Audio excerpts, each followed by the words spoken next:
There are hundreds, if not thousands, of paranormal hunters out there. And they walk around with audio recorders, EMF detectors, laser thermometers, cameras, and other science-based equipment. And what I mean is it's science-based because, it's based on science, how they work, right? But they just heard me intro you as one of the few science-based paranormal investigators. How do you justify that claim, and how is your investigation approach different? Sure. No, it's a fair question. I should back up by saying that that my book Investigating Ghosts was a sort of follow-up to a previous book that I'd written called Scientific Paranormal Investigation: How to Solve Unexplained Mysteries.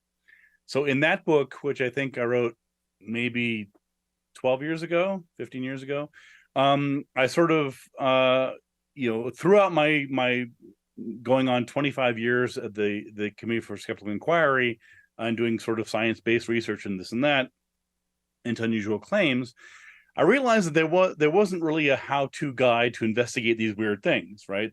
There were a couple books out there. I don't want to diminish them, but there wasn't really a how-to guide. There were a couple books by James Randi, Joe Nickell, Massimo Polidoro, and a couple others, but there wasn't really sort of a hands-on, like, here's the process by which you would look at anything from crop circles to psychics to Bigfoot, monsters, take your pick. And so that book laid the foundation for a sort of generalized approach, science-based approach to investigations. So it's essentially the same process that investigators use or scientists use, right? So you're looking at doing experiments when you can. You're looking at analyzing evidence. You're looking at trying to figure out, what's real, what's not real. Looking at forensics and things like that. And so a lot of the strategies were sort of stuff that I had to sort of go back and deconstruct, right? Because I would give talks, and someone would come up to me after a talk, say, "Oh, Mr. Radford, what you do is so cool. You investigate these weird things. I saw you on TV. How do you do this?" And I hadn't really thought about it. I just sort of did it. I learned from other people, including James Randi and Joe Nickell and others, but I hadn't really thought about how I do it. So I went back and said, well, how do I do this? So I went back and I tried to sort of piece together a sort of methodology that, again, is science-based and empirical, and trying to find ways to validate or invalidate, as the case may be, the phenomenon. And that book was pretty well regarded, and it's done okay. But I realized soon afterwards that ghost investigation specifically was a whole other beast, right? Because it's a whole there's so many nuances to it. You can use some of the same principles that I talked about in my investigations book, but ghosts, there's EVPs, there's photographs, there's experiential. There's what I'm getting at is that I realized it was such a robust topic, and also one that was so popular through TV shows. And you mentioned sort of weekend warrior ghost hunting groups, and there's one in every city.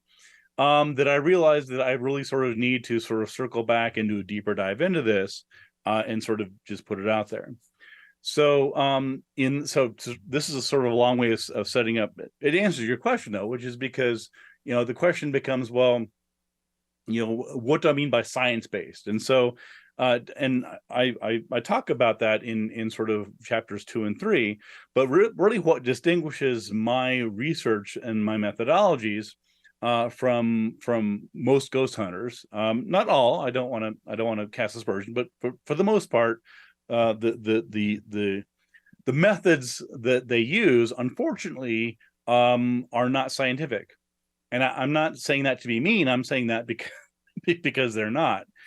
And the premise here is that if you believe that ghosts are real, and many people do, then you have to try and figure, okay, well, why do we still not have good evidence of ghosts, right?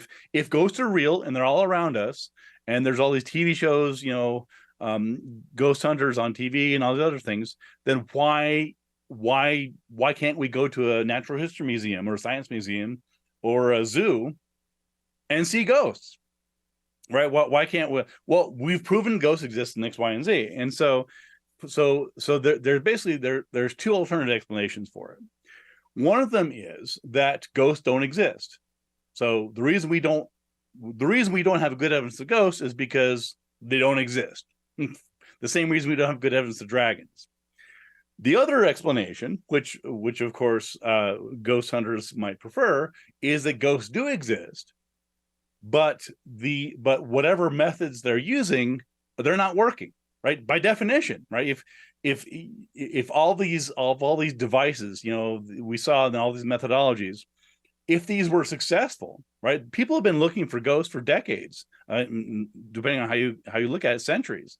There were ghost hunting groups in the Victorian England and so on. You can look at Harry Price, you can look at Harry Houdini and other people that were investigating. So the question becomes, you have all these ghost hunters on all these TV shows, all these amateur groups that are going on with their devices and their BP things and their EVPs and all this and that. And yet, where's the evidence? And so either ghosts don't exist or they're doing it wrong. And based upon that premise, I said, okay, well, I don't know whether ghosts exist or not. I don't think they do, but they might. And if they do, then this is a legitimate topic for investigation. So my premise was, let's do it better. So my book, Investigating Ghosts, it's not this skeptical debunking treatise about how ghosts can't exist. It's like, let's assume they do exist. How do we do better research? How do we up the game? How do we get empirical validated research investigation?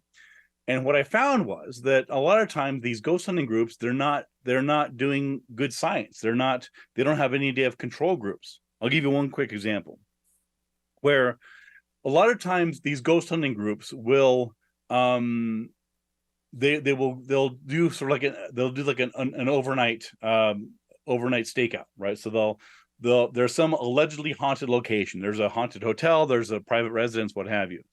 So they'll show up like, hey, everybody, we're going to set up our gear. So they show up and they put up all cameras and this and that, and they stake the place out, maybe from 6 o'clock at night till 6 a.m, what have you. And they'll monitor the environment, right? And so, and it seems very scientific, right? Like, well, of course we're doing science. We were there for 12 hours. We recorded, the solar flares. We recorded the magnetism. We recorded the temperature and all these sorts of things, because in order to know what's anomalous, you need to know what the normal baseline is, right? So to them, their research is inherently scientific. They're like, we're recording things. What more do you want from us? And and at 2 a.m, we saw there was a cold spot in some room. It must have been a ghost. Or there was some weird sound at 4 a.m. Who knows what it was? And what they're missing is that they don't have a sense of what it takes to get a baseline. So they're doing a half-assed job about it, basically. So so again, this is just one example, but they don't recognize that in order to get a baseline readings for that location, you can't just go overnight.